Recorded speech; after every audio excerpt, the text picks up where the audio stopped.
বিসমিল্লাহির রহমানির রহিম। রব্বি ইয়াসসির ওয়ালা তুআসসির ওয়াতাম্মিম বিল খায়র ওয়া বিকা নাস্তাঈন ইয়া ফাত্তাহ রব্বি জিদনি ইলমা। চলুন আজকের প্রথম সবক আমরা শুরু করি এখন। তাহলে সবক নম্বর 1। এই সবক নম্বর 1-এর মধ্যে আমরা কি বুঝবো? বর্ণমালা। প্রত্যেকটা ভাষার ক্ষেত্রে যখন একদম শুরুতে শুরু করা হয় তখন তার অক্ষর পরিচয় হয়, চাই সেটা ইংরেজিতে হোক, যেমন ইংরেজিতে এ বি সি ডি এইভাবে, এবং বাংলার ক্ষেত্রে অ আ হস্যই দীর্ঘই হয়।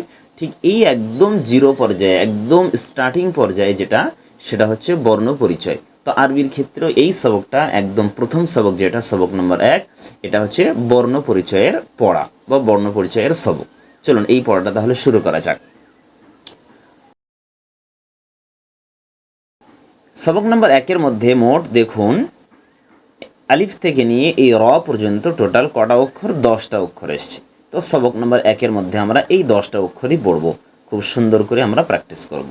দেখা যাক একটা একটা করে। আলিফ।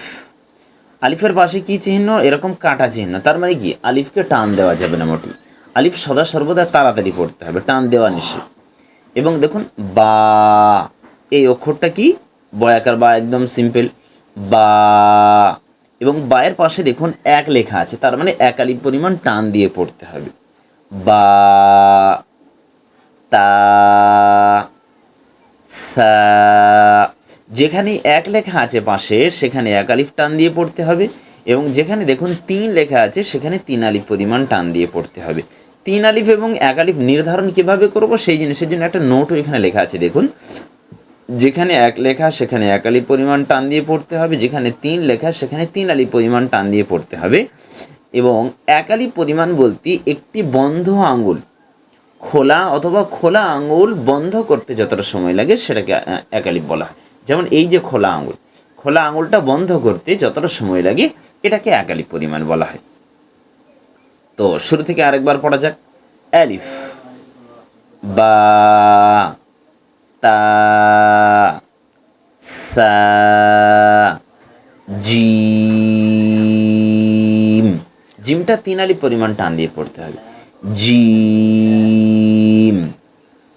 হা, হ্যাটা গলার মাঝখান থেকে উচ্চারণ হবে। হা, হ। এই যে স্টার চিহ্ন দেওয়া আছে, তার মানে এই অক্ষরগুলো একটু মুখটা গোল করে পড়তে হবে। আরবি ভাষায় বা এই নুরানি কায়দার ভাষায় যদি এটাকে বলা হয়, এটাকে পুর করে পড়তে হবে। খ, দাল, লাল। লালটা উচ্চারণ করার ক্ষেত্রে জিভের ডগ এবং দাঁতের ডগের সাথে মিলিয়ে তারপর উচ্চারণ করতে হবে। লাল। র, রয়ের ক্ষেত্রেও দেখুন উপরে স্টার চিহ্ন দেওয়া আছে, খয়ের ক্ষেত্রেও ছিল এবং রয়ের ক্ষেত্রেও আছে। তার মানে এটাকে মুখটা গোল করে পড়তে হবে, পুর করে পড়তে হবে। র। তাহলে আজকের সবক, এই সবক নম্বর 1-এর মধ্যে এতটাই পর্যন্ত।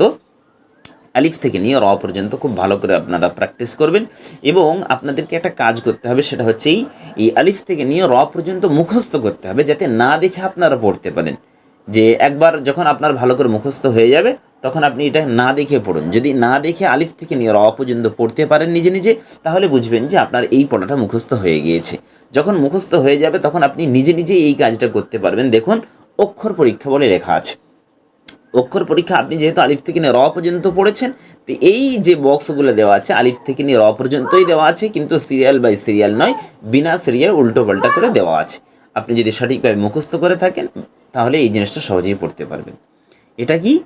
জিম, দাল, বা, সা, আলিফ, তা, হা, র, খ, লাল। এতটাই পর্যন্ত ছিল সবক নম্বর 1।